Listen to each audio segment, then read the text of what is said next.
Welcome back to the Big Book Podcast for January 8th, 1927. Time travel's real. I am Automaton 2000, hoping you had a very happy holidays.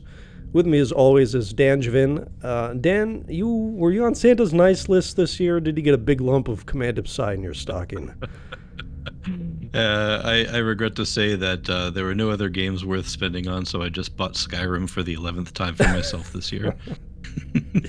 You mean you didn't buy dilithium at store.StarTrekTimelines.com? No, I did not hashtag buy dilithium. Oh, okay. With us also is Frank. Frank, right before we went live, Dan was telling me how well he does with pickups at kids' birthday parties. Now, I know you're not legally allowed to attend those, but how's the dating scene doing?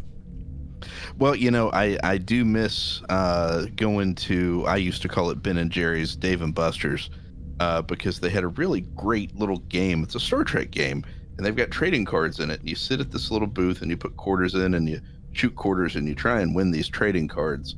And that was the last time that I felt connected to people. But now I'm here with you.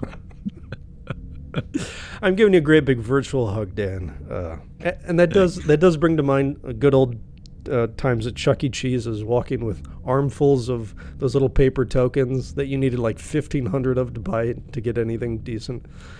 I got kicked out of a Chuck E. Cheese for cheating. Were you punching the whack-a-moles with your own hands? No, this is back in the day with the skee ball. You just grabbed a handful of the skee balls and you walked up the ramp to the top and just manually put them in the 1,000. But then you put your hand down and you catch it as it comes down the chute and you just keep funneling it. Tickets just spill out. They don't like that, apparently. So let's see. You've been banned from children's birthday parties, Chuck E. Cheese's. Anything else we should know about? Not that without my lawyer's approval, no. No, okay. I don't even know how to segue out of this. Folks, the Big Book Pod mailbag is still open. Send us your questions if you have any. I have a question. How did your mega go, your December mega? Because there was a flood of Command Psi identically statted, and then I kind of blacked out. So, Dan, why don't you fill us in? We covered a little bit on the last episode. Fill us in on the back half of this. Some of the newer crew with Nira K'Toole. Ortegas kicked it off. What was that mega looking like in retrospect? Yeah, I think it's a Christmas miracle that I get to spend time with my family instead of having to focus on this boring, middling mega. The crew wound up from start to finish just kind of being mediocre. I won't say that it was a bad mega. Everything was kind of workman grade. If you had extra time this season to compete, you still have some serviceable crew that'll last you for a good year, maybe two. But you didn't, if you were unable to play and really compete at a high level, you haven't really missed much. So, I mean, starting off, on our last podcast, we covered Admiral Robert April and K'Ehleyr Pike, both of them nearly identical. That for risk of putting our listeners to sleep, we won't retread those two vanilla boys, but we can talk a little bit more about K'Ehleyr Ortegas and Nira K'Toole. Both of them DipSec, primary secondary crew. Just different flavors. I think Ortegas brought her engineering, and Nira K'Toole, what's her tertiary? Yeah, just Psi, I think. So, Frank, what are your impressions on those two crew and their usefulness on your roster? I mean, the best way to put it is when we were prepping for the show and going over the notes, I couldn't remember who was in the mega. And it's all characters from one show and primarily based around one episode. And I really liked the episode. And I couldn't even think of Nira K'Toole's name. But, I mean, they're all fine cards. They have use for somebody. They didn't just give duds right out of the gate. But they're all so close in use and utility and stats with each other. It's just a haze of, mediocrity is the best way I can put it, that I sum up this mega. I'm sorry. I thought you were talking about our podcast for a second, but no, continue. Number one exclusive podcast. Nira's good at the top of her triplet, only besting, I think, some Voyage exclusives. But she's very similar to other crew that they've given away before that have more use, like a Sisko or a Picard, that have more event use. And it just, you kind of get on this train of, well, here's a statistically good card, but it's not always about the stats. It's also about traits, and it's also about events and other things. And some of these cards just don't stack up there. Well, I think WRG has a very strong, very long history of command dip set, command dip psi. They're going to throw into the later losers power curve, and if you don't have a very common skill set, then you just get lost in the wash of they'll release some maybe Voyage rank 100 or something like that, or they'll put the great skill sets on a giant mixed behold, a pilot mixed behold on a purple you've never heard of from an episode you don't remember, and he gets the med eng. So. Let's deviate a little bit and talk about that. How do you guys handle then for yourself, your crew acquisition? Are you still chasing the later loser's power even though it's a redundant skill set? Are you trying to mix and match and look at skill sets where you're weak even though the power may not be there on new releases? How do you handle that dichotomy? Yeah, that's a good question. So personally, I mean, at the top of the retrievable crew right now, and she's been there for a while, it's Inspiring Captain Burnham. But she's in a very common skill set. She just has raw power that's hundreds of points above most of her peers. I still haven't retrieved her. I just don't bother. My voyages on command dipsec are good enough. I think she's command dip psi. They're good enough that the extra couple of 100 points that she would add, it's really not worth me spending weeks of my time retrieving her. I think she originally came from a pack, so I never bought into that. I recognize her power, and I think the people that see her on her voyages week after week after week because she always earns her seat are proud to have her. But taking time out of my retrieval schedule where I am going after those crew with a stranger skill set that are going to fly on the more obscure voyages, I can't really spare that time right now for her. Frank, how did you earn your Inspiring Captain Burnham, and how well has she flown for you? Burnham, was pack-based, and she was a rock star in the pre-equipment days. Got absolute, use on almost every voyage because, like you said, she is head and shoulders above her peers by quite a margin of points. And when you're min-maxing your voyages, trying to get as much power out of it as you can, as long of a distance as you can to chase those exclusives, those hundreds of points can matter. So she really has outlived her age compared to a lot of other cards. I believe, if I'm not mistaken, she came out back in October of 2022. So, a year and 2 months now, and she's still, the top of the heap for retrievals. But going into Otto's question, when they just keep throwing variations of the same crew at you over and over and over, week after week after week, Frank 1 over here, who has to collect every crew, that doesn't matter. Frank 2 that actually plays the game, I do look at those skills, and like you, I say, well, who's going to help me on some voyages that aren't just command dip blank? Who's going to be something different? That's something I'll actually participate in an event and go for at least 2 or 3 copies of and give my time to, because really, it's all about our time. It takes time to earn these cards in an event, and you have to decide which skill set and which power level that is presented is worth your time. And a lot of these instances, they're just copy paste, and you just have to say, well. So is Frank 2 allowed at Chuck E. Cheese as well, or is that a no-go?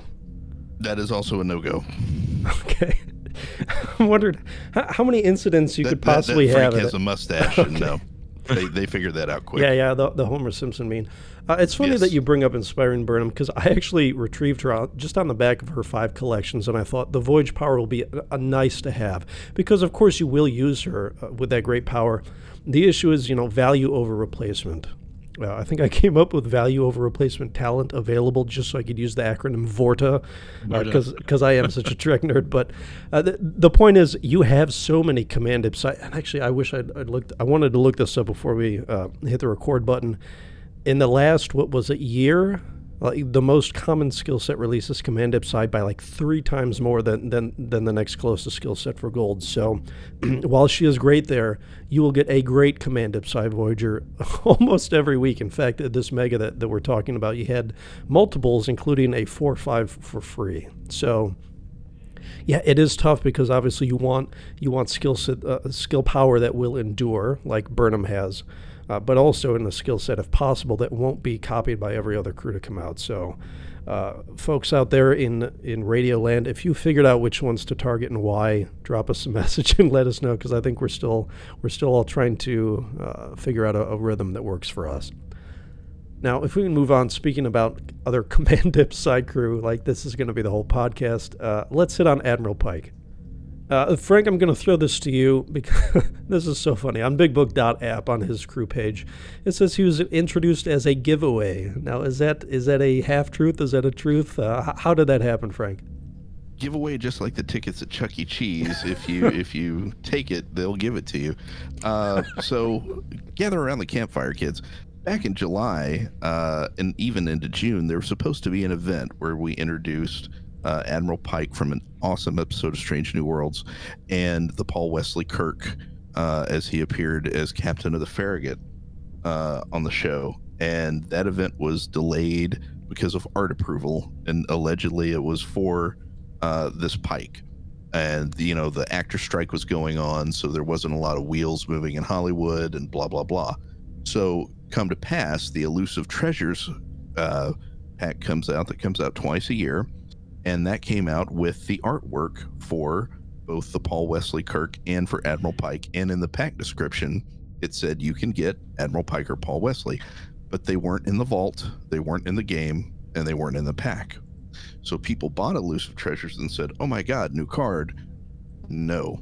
And it took about 24 hours for this to be rectified, where they pulled the pack down, corrected the art, corrected the pack description.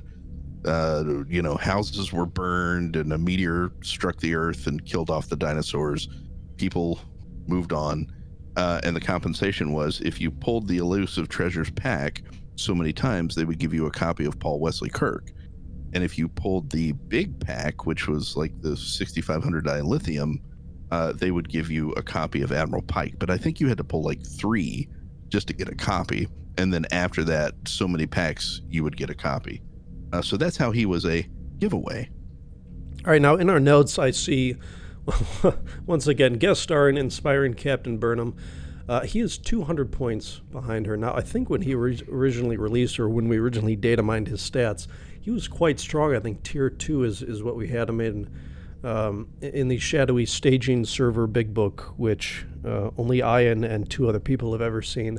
So he's fallen a little bit from there. Part of that is the skill set bloat. Frank, can you stomach another Command side discussion to tell us what we would be looking out for with this guy? Yeah, he was very awesome pre-release, and it wasn't just for the Monster Maroon. It was a strong Pike, even though they had given us a lot of strong Pikes in various giveaways, and it was hard to discern the difference between he and, just plain old Enterprise Pike, or, the other Pike giveaway that I just forgot who he even is, because they do so many of those.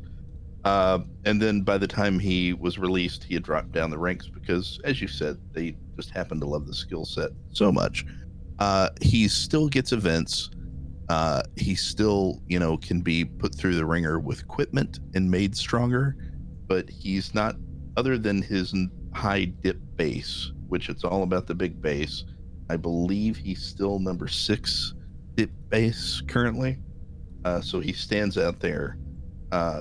He'll gain usage for people if they have him immortalized, but if they only have him at 1.5 or 2.5, he is going to be forever lost in a sea of the skill set.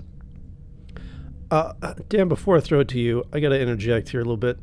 I was talking with Stars and Garters earlier today. Pike is absolutely a dog guy, right? Husky breed is what I'm thinking. Episode 1, where he's riding the horse in his secret mountain hideaway snowy retreat. He definitely has a dog sled team, right? I have to imagine that it's hard to keep a dog. Well, I can't say because, Archer had Porthos, but I can't imagine getting so attached to an animal and then having to leave it for a tour of duty. So, I can't really speak to that. But what I can speak to is There's your segue. All right. I see a great name on there, Fascination, Lwaxana, Troi. Why don't you tell the folks what that's all about? So yeah, one of our upcoming crew, and in the next, so after the mega, we have kind of a non-mega loose collection of anniversary arc crew. They do these arcs from time to time, where there'll be a common theme, but it won't be a mega. And so Fascination Lwaxana Troi is going to update and refresh the character for the Timelines game and be one of the featured crew among that arc. She happens to also share a dip primary with Admiral Pike and the exact same skill triplet. She also has the distinction of being stronger in the triplet and the primary in pretty much every metric. Admiral Pike is also outperformed in the dip primary by Varani, People Person Quark. You're playing for a 6-month-old crew here, people, and it's difficult too. When you're on the last week of a mega, the gold crew that you're earning is not going to earn you any more mega favors. It's just going to go into, well, in this case, our anniversary arc.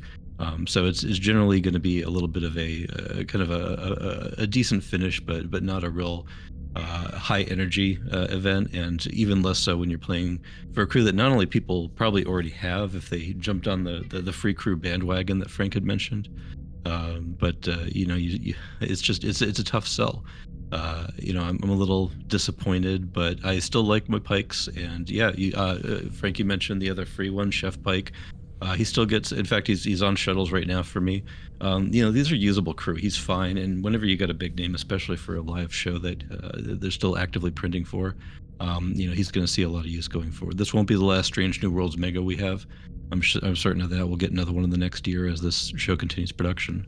I'm happy to have them. I'll earn a few copies of them. Now, if you hear some sniffles in the background, that's not me crying over the Flight Commander side. That's just my kitty.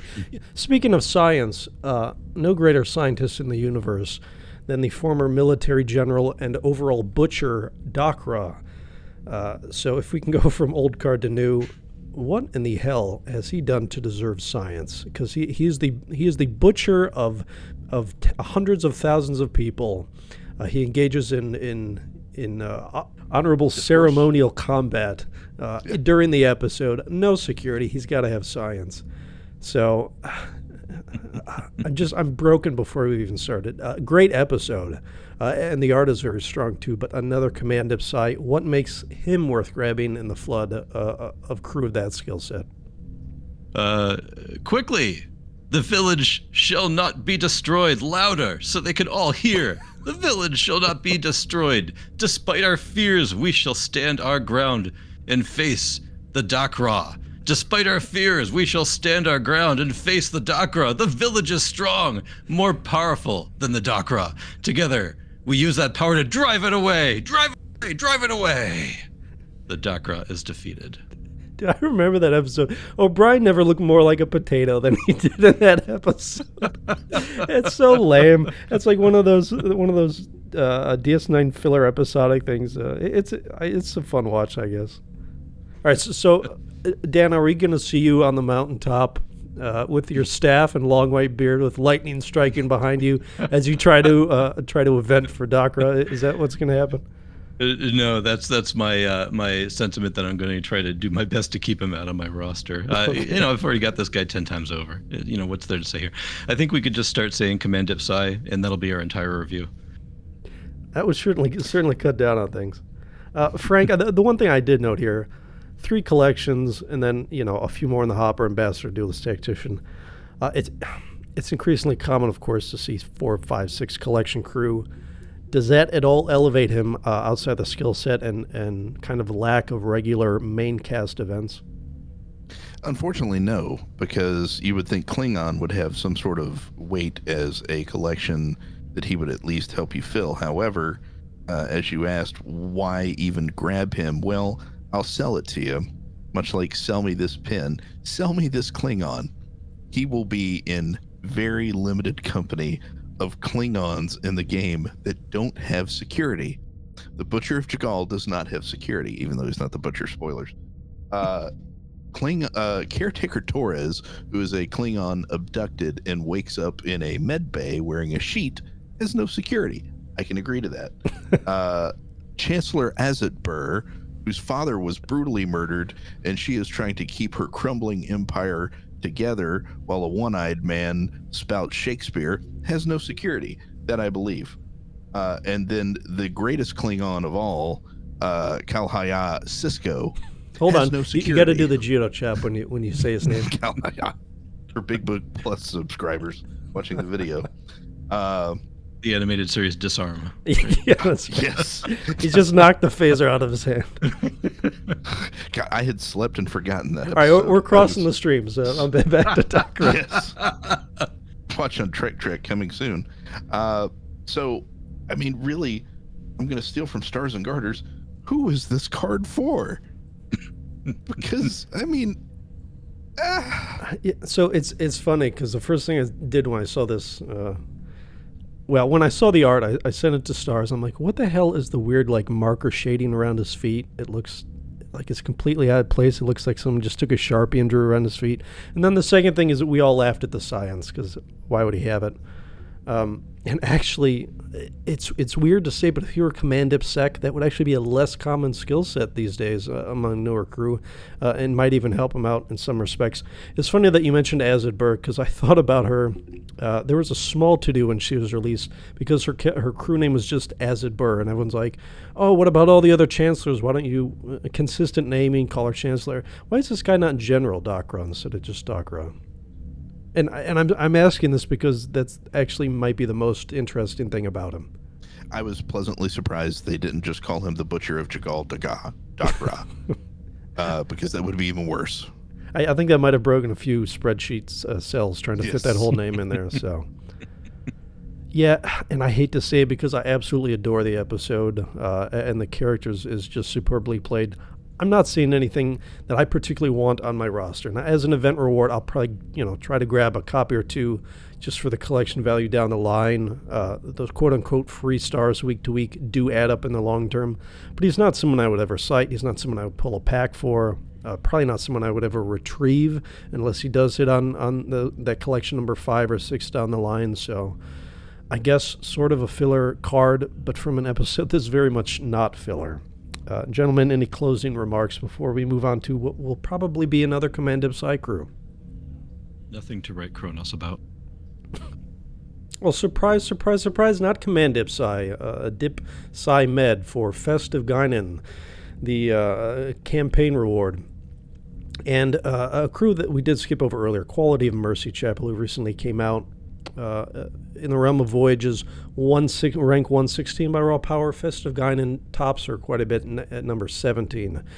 And I see some names: Devious Duet Girardi, Night Terror's Troi, who have been doing some good work on voyages. Guinan has a little bit more power there, but a big gap in antimatter seeding. Her traits aren't nearly as good as someone like Girardi. Dan talked to me then about the voyage work is kind of the headline here. What else is meat on the bone for crew, for players weighing whether or not they want to spend hard cash for this crew? Right, yeah, good shout, because this is the campaign crew for this month, and a really nice reward, I think, for people who have bought into the game. I think that this rides the line. There are certainly some crew that outperform her, but not many. She'll have some longevity to her. She has a lot of good uses, not just in voyages, but she's got a pretty fair ship heal. If you need that 25% heal for your fleet boss battles to go the distance the full 3 minutes, you could do worse than throwing her on your ship. Now, she does have a 22-second cycle. You generally are going to want to optimally work towards getting 20-second cycle full healers. So eventually she will be replaced, but I think that her voyage longevity will probably outlast her fleet boss battle. I think that they keep showing a trend of taking good serviceable crew, throwing them in the campaigns, and it's been said before that the real value in the campaigns is all the other stuff you get, the dilithium and all the resources in general, citations. But being able to get 4 stars on her will be certainly nice for anybody that spends $25 on the super premium campaign. Frank, any thoughts, any value to you in this crew? If I had a Chuck E. Cheese prize ticket for every Dip Psi Med crew that the premium ultra super campaign has offered me in the last 2 months, I'd have 2, which is weird because they gave 2 crew with the exact same weird skill set 2 months in a row. However, not complaining because I love weird skill sets that do not involve command dip anything. She's Guinan. She's got 3 collections over, the previous Troi from the last month who only had 1. She might hit in the future on 2 more. So there's value there. And, she's strong. She debuts high on the Voyage rankings, and it's going to take a while for her to fall off because of that skill set. So I do believe there is value there. And of the campaign crew in, the year 2023, I think she's one of the best that they offered. Where are you spending those 2 Chuck E. Cheese tokens, by the way? Well, unfortunately, is there street value for that? The cheapest prize you can get there at the counter is 5 for a pencil eraser. So okay. You just kind of have to save them. I'm flashing back to Scholastic Book Fairs, by the way. Great value there as well, 400% value. Now, we are sadly reminded in Guinan's flavor text that she was part of Star Trek Nemesis, the Troi Riker wedding, partially clothed, not a traditional Betazoid wedding. Is it Troiker or is it Triker? What is the ship name here? I prefer Roy. Roy. What? Okay, that is a ship. Dude, look on your face. All right, so the Roy. I mostly just shoehorned that in because speaking of naked people on a planet, from the TOS episode, The Apple. God, what a segue. Yeoman Martha Landon, a notedly not Command Dip Psi crew, Sec-Eng Psi. A Tier 3 debut, much like a lot of crew with Voyage and Shuttle stats, is where we're primarily looking. For a TOS one-off, actually, a pretty decent trait list. Duelist, Romantic, Explorer, Resourceful, along with some other chaff in there. And I do see another hull repair, Dan, which I can see right now you're jumping up and down and talk about. So, by the way, I'm just pepped up in tone now because it's not a Command Psi crew. What a revelation. So, Dan, kick us off. Why does she have this giant security gun base? Yeah, they took this crew from a one-off episode and they thought, okay, how can we get people excited about it? And I think I'm sufficiently excited to say that she's probably the best crew that we'll discuss today. I don't know. There's a few coming forward in the anniversary arc. We may be surprised. But starting at a Voyage rank 20, really interesting skill set. She does have that sec primary, which is actually more hard to find than you'd think. In her triplet, I think the closest sec primary that she beats was Angel Gabrielle Burnham from like 2 years ago. She also... has just a strict upgrade in power level to Barge the Dead Tora's Vox. She's got some great company and she just beats them soundly. Number 3 security base. If you ever happen to find a Sec-Eng shuttle, I don't think I've ever seen one of those, but she'll be number 1 for you in that event. And right now she's starting with a couple of the collections, but I feel like we'll see a few more for her down the line. You mentioned that hull heal. So right now, one of the optimal hull healers, if you have a sufficient captain bridge level for fleet boss battles, some of our players are toying around with running crew that have attack bonuses to up that damage, but also are on a slightly slightly slower cycle. So I mentioned earlier, 20-second cycle is optimal. In this case, Yeoman Martha Landon features a +6 attack, which matches other healing crew like Dareth, and also notably Caretaker Torres, who is on the exact same 22-second cycle. I'm running Caretaker Torres myself on my Fleet Boss Battle Ultra Nightmare attack crew, and it's worth discussing whether or not having a second hull healer of this caliber will actually get you a benefit. But if you missed out on Caretaker Torres, she'll be a great substitute. Talk about earning your wage. She is a pack crew. You're going to have to buy into her if you're going to get her in the next year or so. But I think she's part of the discussion about retrievals in the future. When she does hit the portal, she may still have enough power level and utility that she's probably going to be one of the ones that you want to target as soon as she's available. Frank, what are your thoughts?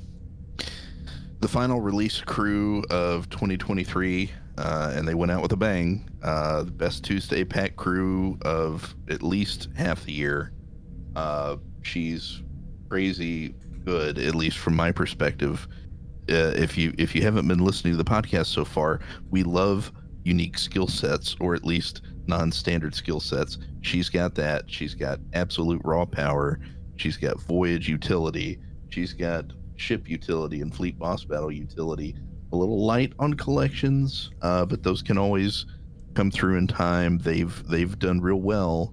They WRG pronouns pal of collections every month, and they're still on that train. So her value will only go up. I agree. By the time you hear this, her Tuesday pack is gone. But if she shows up on your Dabo, or if you partake in Dabble in Elusive Treasures, or a year passes and she enters the portal, I can't think of too many people that she would be knocked back behind in the line of top retrieval choices. She's got great utility in all classes. Yeah, I want to back up a little bit and talk about her on voyages, because it actually is an interesting study. She comes released as the number 60th Voyager, boosted with all the stats in the game, but we actually have her rated number 20 overall in the big book. Part of that is because all 8 of her traits, I called some of them chaff earlier in the Human Federation Starfleet set, but they do help out on antimatter bonuses. And she is absolutely stellar there. Number 39 overall, but actually number 4 among crew who don't have any med.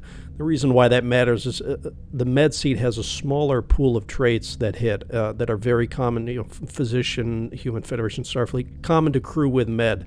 So there's a little bit more competition there. But you take that out of the equation, she's really stellar for finding antimatter seating.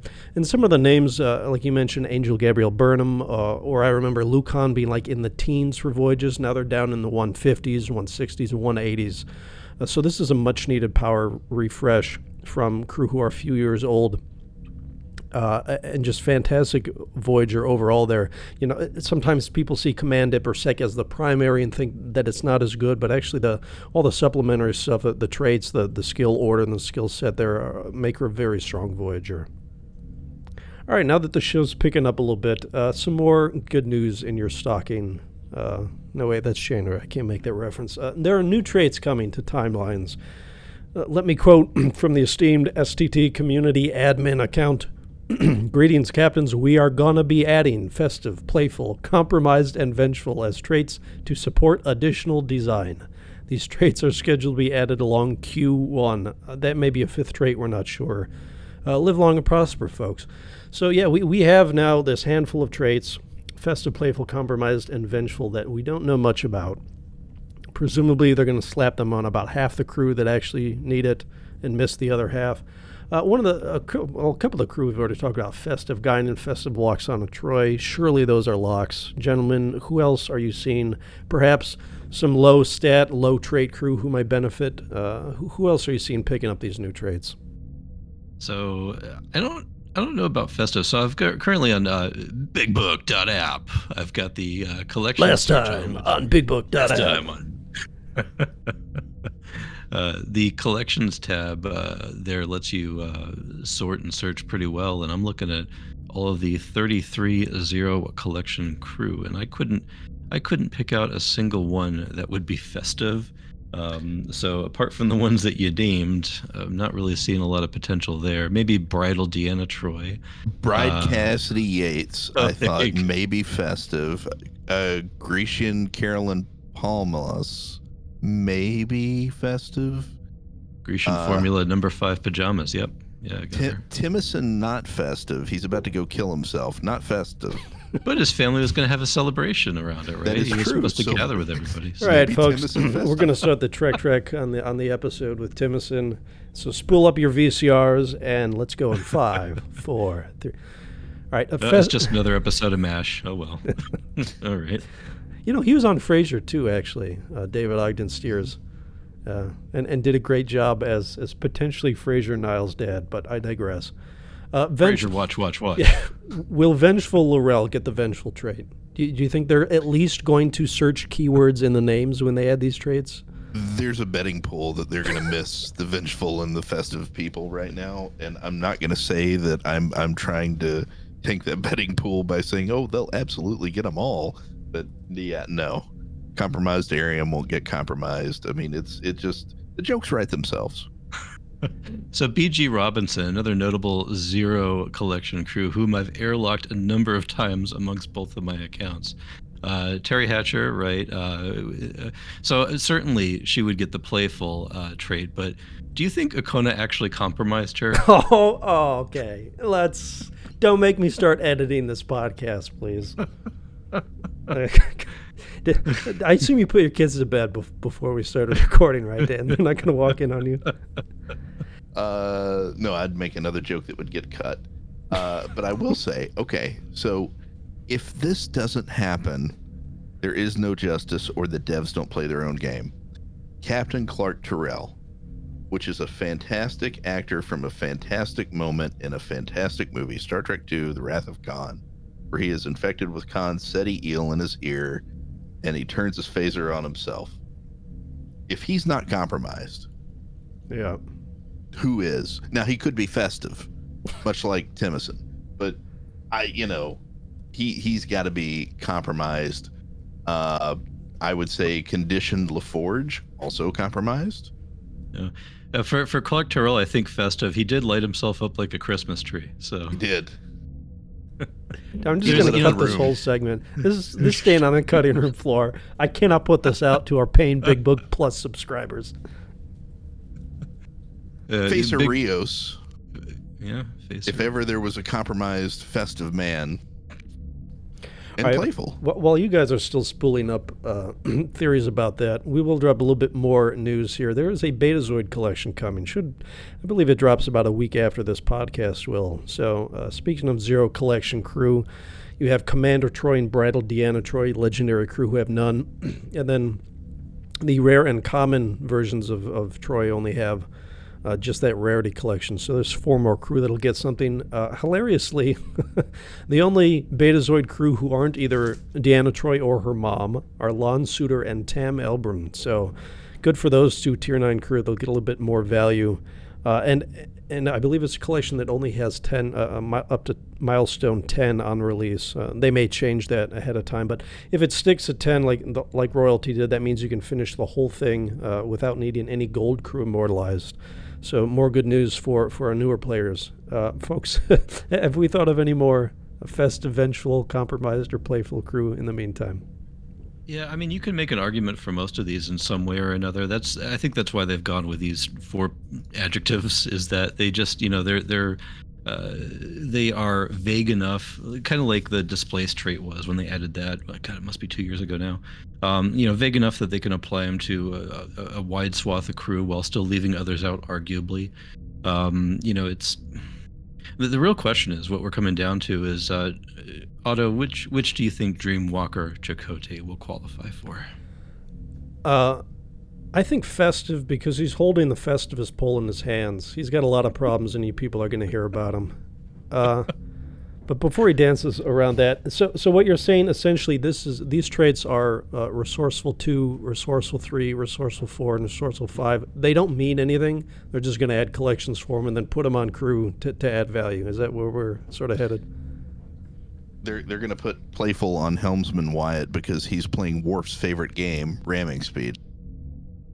Is that for the old NES? Is there yes. Mike Tyson at the top of the Donkey Kong ladder or something? Mike Tyson's ramming speed was something very different. I'm not mad, Frank. I'm just disappointed. How many Chuck E. Cheeses do we need to ban you from before you stop making these jokes? Boy, it's a good thing no one listens to this podcast. We can't be canceled. All right. Show notes save us. Upcoming then. Yeah, we'll get back to these traits when they drop. But upcoming also, we have an anniversary arc and a handful of those crew to talk about as well. So let's go ahead and start with, oh God, please don't be Command Psi, C.O.P. Sisko. Well, you're in luck, Otto. Command Sec. Hey, just your prayers were answered. Hey, let's get back to the brass tacks here. The rarest skill set these days. Actually, this This yeah, absolutely looks like one of the. You know how Travis Mayweather has like one face that they pasted onto 8 different bodies? This looks like just they took an Enterprise crew and threw Sisko's head on there. Yeah? I'm pretty sure it's Mayweather's body. Okay. You'd almost think there's a sci-fi story in that. So if this is an originals, maybe they say there's a transporter accident and poor Travis got mixed up with Sisko. But all right, normally I vamp like this when the crew sucks, but this is actually a collection hoss. 7 on release with Chef surely to come with an O1 egg avatar at the end of it. Is this so for let's look at the perspective of the late game player who's trying to stack skill boosts.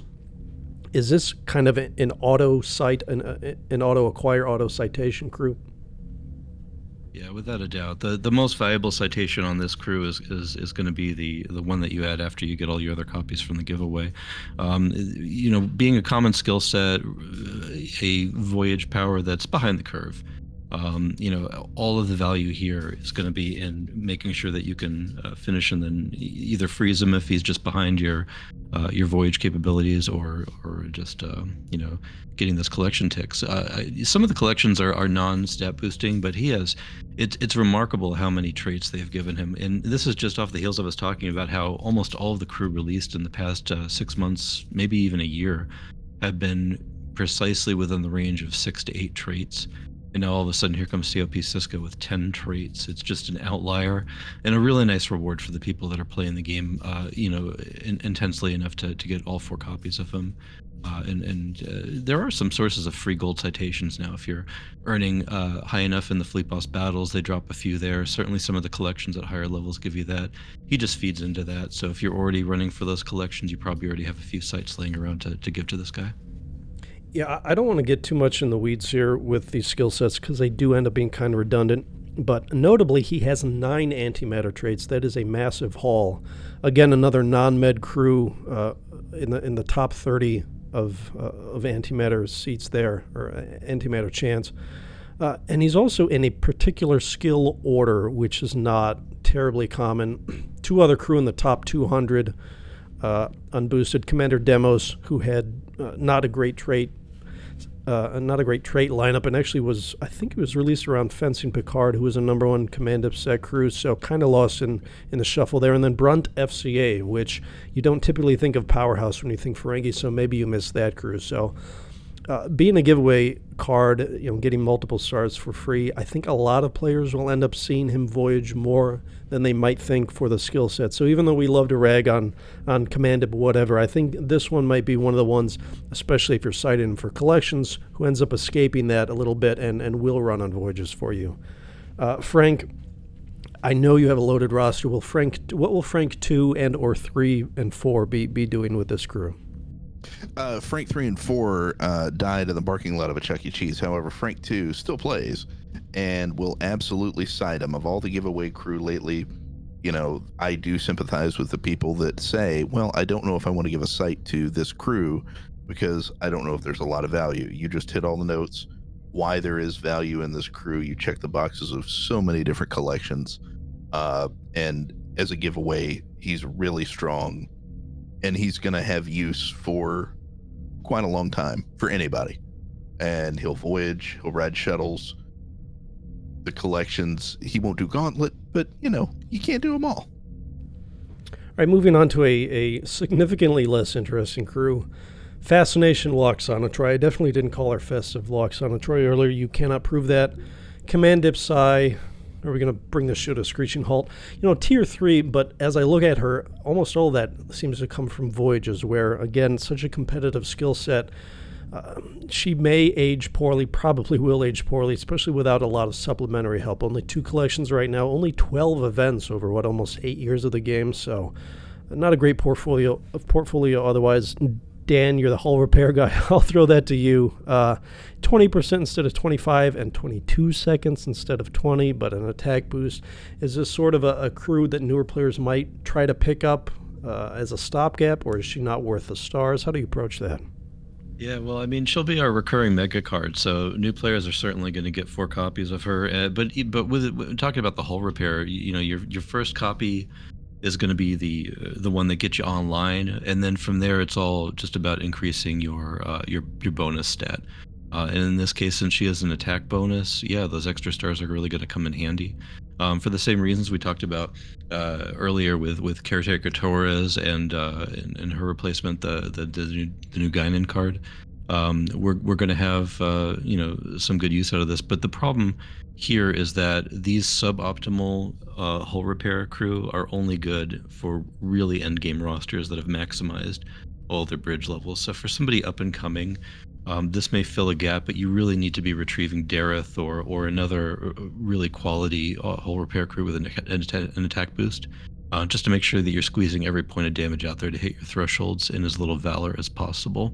I think that this is a fair card for newer rosters, and really that's what that mega recurring card should be, is somebody that fills some shuttle slots for you, that produces some good numbers on voyages. But I don't think that veteran players are going to be real crazy about her.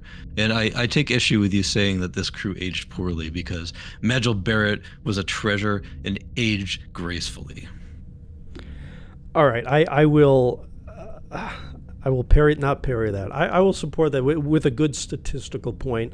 This is a slightly less common, and I said it didn't matter earlier, and it doesn't. I'm just trying to backtrack a little bit. This is a slightly less common orientation of skills for voyages. The only other a dip side command in that order in the top 100 is T'Pring as Spock, and then below that is a lot of either old crew or just kind of mediocre recent event crew who you probably skipped over. So this being a mega recurring crew, again, maybe like C.O.P. Sisko, someone who escapes a little bit the voyage doldrums of that skill set. But I think a lot of that's just going to come down to the free stars. Frank, go ahead and be the resident whale here. Does this crew titillate you at all, or is this just going to be a perfunctory citation for collections? Citation for collections, and just to mark another one off the list, she will catch the odd voyage for probably a couple of months, and then, inevitably someone else will come along and replace her. And, again, also in this world of equipment, which I try and put the blinders on and not reference as much for the strength of crew, because that throws everything out the window completely. There are some Betazoid equipment, that you can put on there to give her a little bit more oomph, but really only then would she have a lifetime of value. Otherwise, she will age out quicker than someone with a more unique skill set, shall we say. Yeah, so I'm seeing both sides of the issue here. I think if you're a newer player, this is probably a safe site. And, it's fair to worry about, should I be scared off by the skill set? But with continuum missions, you want, at least one crew in every skill primary who's going to be 5 of 5. The voyage power at least is there, even though, it's kind of blunted by the competition. And then you do have some hull repair there. So I think this is definitely a crew more pointed at newer players for a variety of reasons. If you're a veteran player and you're just listening to us, as white noise to go to bed, I will subliminally tell you, do not cite this crew. Do not add the 5th star. Go to BigBook.app and figure out what else you should be doing with your crew. But for everyone else, it's probably, as far as Command of Psi goes, one of the safer, I call them the mini muffin sites. If you just throw on that 5th star here and there, it's not the same as eating a big, calorically heavy muffin. So this is probably a fine crew. It doesn't excite me personally, but Dan, you make some good points about who this crew's pointed at. Yeah, I really like Frank's shout about the equipment. Also, the Sacred Chalice of Rix will give one of the highest total boosts. Won't be particularly useful for solving those toughest continuum mission nodes, but if you're gonna max her out, get that 5th star, then you can finally equip her with that Sacred Chalice and get a boost to both her dip and her command. Get a few points out of your voyages. If you're right on the threshold, but you keep falling short of hitting those 14-hour voyages or even 12-hour voyages, sparing, you could do a lot worse than spare a few of your qubits, throw that on her and get her on a flight and see what she can do for you. All right. I cut that out, but we three know what I'm laughing at. Just for the novelty of covering a super rare now on this podcast, let's talk about Ulis, or perhaps his cousin Ulis. Who knows who cares? It's Ethan Phillips with a laser whip. What else do you need to know? This is a fun super rare crew. Unfortunately, not statistically though. A tier 5 debut with Voyage and Shuttle. You've heard that already on this podcast. Not a lot of ancillary benefit. Now I see 3 collections and 2 viable traits, and that sounds kind of titillating. But Criminal Mind, the criminal collection caps out at 10, so you don't need them. You probably already have it done. The Enterprise one, it's been a long road, only gives you skill boosts every other milestone, so not a ton of lasting value there. Am I missing something, Frank, or is this just kind of a new player smoke 'em if you got them event reward? This crew is specifically for people who have the Ethan Phillips bingo card. They've already got human Neelix, they've got Klingon Neelix, and now they've got Ferengi Neelix. What a versatile actor. This is the whole sales point of this crew. Otherwise, he's a purple. He's going to be part of the upcoming anniversary mega arc type thing that we don't know a whole lot about, kind of. But he's going to be in a skirmish event that only gives 3 copies if you go up to 130,000 VP. So is he worth citing if you don't have a million purple sites sitting around? Or maybe there's a better purple crew coming a couple of weeks later. I don't know, but I wouldn't be arguing with this Ferengi over anything. I hate crew like this because I won't cite him. He will sit in my roster at 3 out of 4 stars for a full year and then some after he finally gets in the portal, this huge bloated purple portal, and then maybe someday I'll pray for him to show up in a behold and I can finally finish and freeze him. And when I do, he's not going to give me virtually any collection benefit. He just takes up space, and man, I really should just do the right thing and airlock a crew like this. I mean, he's in a skirmish. You don't even get any benefit for even leveling him past level 1. You throw him on your ship, you fight with him, he gives you a full bonus. He's got nothing going for him. His primary secondary is Sec Dip. His Eng is a tertiary, not going to help even the newest of players do anything in the galaxy map. Dan, why do you hate Joy? It's Ethan Phillips with a laser whip. You're telling me you don't want this card in the game? Come on. Is that a laser whip? I couldn't tell from the artist. I'm assuming it is. It looks like they just kind of cut and pasted over with a transparent filter. Looks like he tripped over a power cord to a vacuum cleaner. Well, speaking of the art, it looks like he just got a shipment from Omaha Steaks. So I hope he has a good time with his fillets. Angling for a sponsorship, huh, Dan? I'm afraid after a few of the segments we did earlier, there ain't going to be no sponsorships for the Big Book Podcast. Big Book. All right, this is the. I'm kind of dating myself here, but I scroll down, I look at his flavor text. He's the captain of the Ferengi Pirates, and maybe one person out there might appreciate this. The first thought I had was to go look at his hidden traits, see if he had the captain tag, because they actually had a captain. They had two events. I forget what they're even called, where like Morgan Batesman was featured. And they put all the captains of not just the Starfleet captains. Captain's Oath. Yeah, the Captain's Oath. Thank you. So I just want to know if this will help me win another copy of Frasier or not. And I don't see any hidden traits. So we'll see if they rerun number 3 or 4. If Ulis will come into his own as a real trait matching monster. Make sure you head over to the forums, the WRG Gaming forums, where they have a request right now for any traits that you want to see updated. Make sure that you put in that Ulis needs to be captain, and they will absolutely not get back to you or acknowledge it whatsoever. And also throw in festive and compromised while you're at it. Yes. This is like a TOS plot where the only way to defeat WRG is to overwhelm them with all these illogical trait requests until they short circuit and blow themselves up. All right. God, what the height of fashion Maab is. This legendary crew we're going to talk about. I haven't even scrolled down to look at his stats or anything.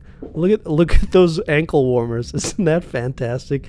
Like, this episode is picked up precipitously in joy between Ethan Phillips, Laser Whip, and now this guy. Was he the High Tier or was he one of the henchmen? I think he was the boss on that planet. But Friday's Child, where McCoy violently assaults a woman, and it's campy TOS goodness. And they have a slide whistle that plays every time they throw their little whip dart, whatever it was. All right, let's do the big book thing. Tier 5, Command IPSEC. Again, Voyage and Shuttle stands out. I shouldn't have scrolled down because I was having so much fun. All right, I'm going to scroll back up. I love the little gold lace around his chest, too. That's a nice touch from the TOS costuming design. He's got a cape. Are we going to get a cape collection at some point? Who else would be in that list? I don't know, but I think his whole upper half is just drapes. Like, he kind of reads as a window treatment to me. I don't know. We might be able to snag a Bed Bath & Beyond sponsorship if we play our cards right. The Bed Bath & Beyond. He looks like if you play a video game and you're creating your own character and you go to the apparel section and you hit X to randomize, that's what he looks like. That it just gave you the most random amount of junk that he's wearing, including the fur apple bottom jeans with the boots with the fur. He's got the drapes on. He's got the tablecloth draped around him. A green shirt out of nowhere, which really ties the black and the gold together. And then it looks like a medieval helmet that he's wearing. Yeah, nothing says protection. Like, what is that, a cloth helmet? Or is that chainmail? I can't even tell. We'll go with cloth. All right, speaking of junk, since you brought it up, I want to love this guy. I mean, I love the character because it's so campy. I'm not seeing a ton of value here. I guess sort of the left of center traits would be the calling card here. First, 2 very large collections with a lot of stat boosts. So there's their upfront value. And Saboteur, Scoundrel, Duelist, Crafty. I think those will all hit eventually. So maybe he comes into his own later as a collection crew. And then a top 10 security base. And that's probably all I can talk him up for. Can anyone else sort of entice me to acquire Maab? Well, I can tell you that Rockapella is an American a cappella musical group formed in 1986 in New York City. Oh wait, hold on. This just in. It's a cappellan, not rockapella. I was wondering where you were going with that one. I'm like, does he look like one of the singers, or what's going on? Do it, Rockapella. No, this is. We're talking about everything but the stats on this crew because there's just nothing. There's less than nothing there. There's two collections, awful ship ability, no shuttle potential. Who is this? It's another event reward crew. So we're competing for this. I'm competing in air quotes. I feel like I'm sucking any remaining joy out of the podcast, so I'm gonna turn it over to Frank. Ethan Phillips with a laser whip. What are you doing with this guy? let me help you. Like the emergency exit on a Boeing 737. Topical. The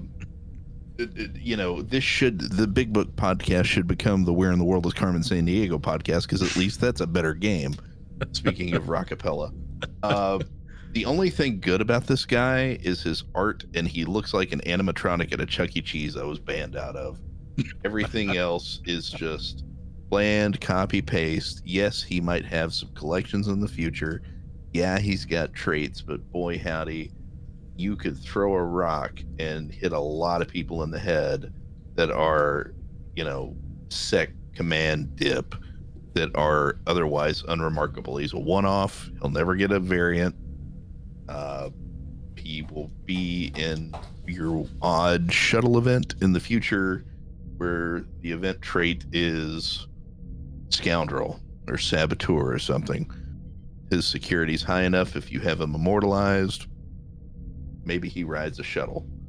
But otherwise, this guy, I wouldn't event too hard for him. You will not miss him.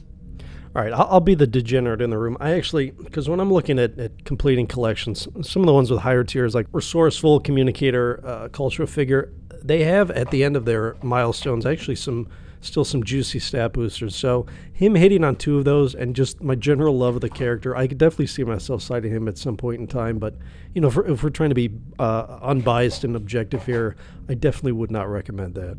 Can I get a beatbox, anyone? Do-wop, doop-doo-a-doo-wop.